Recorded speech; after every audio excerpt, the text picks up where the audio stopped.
নমস্কার বন্ধুরা, বৃষ্টি পড়েছে, সন্ধ্যাবেলায় কিছু খেতে ইচ্ছে করছিল, তো ফ্রিজ খুলে দেখি কয়েক পিস চিকেন রাখা রয়েছে। আসলে একদিন চিকেন আনা হয়েছিল, অনেকটা বেশি হয়েছিল, তাই কয়েক পিস তুলে রেখেছিলাম। আর ওইটাকেই আমি ছোট করে কেটে নিলাম।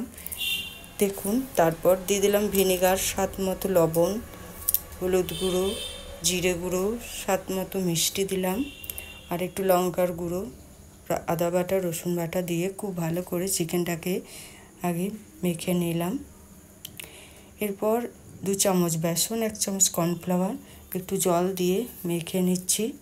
আর এর মধ্যে কিন্তু আমি পেঁয়াজটাও দিয়েছি, পেঁয়াজ কুচনো দিয়েছি, কিন্তু এখানে দেখানো হয়নি, সরি। এদিকে আমি কড়াই সর্ষের তেল বসিয়েছি, আর আমি চিকেন পকোড়াগুলো আস্তে আস্তে ছেড়ে দিচ্ছি।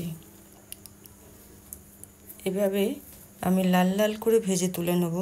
আর সসের সাথে সন্ধ্যাবেলায় চিকেন পকোড়া খেতে কার না ভালো লাগে বলুন, দারুণ লাগে। তো আমার দেখুন ভাজা হয়ে গেছে লাল লাল করে।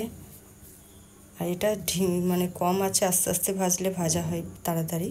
দেখুন হয়ে গেছে ভাজা, আর আমি সার্ভ করে দিচ্ছি। রেসিপিটা ভালো লাগলে লাইক, শেয়ার, কমেন্ট করবেন।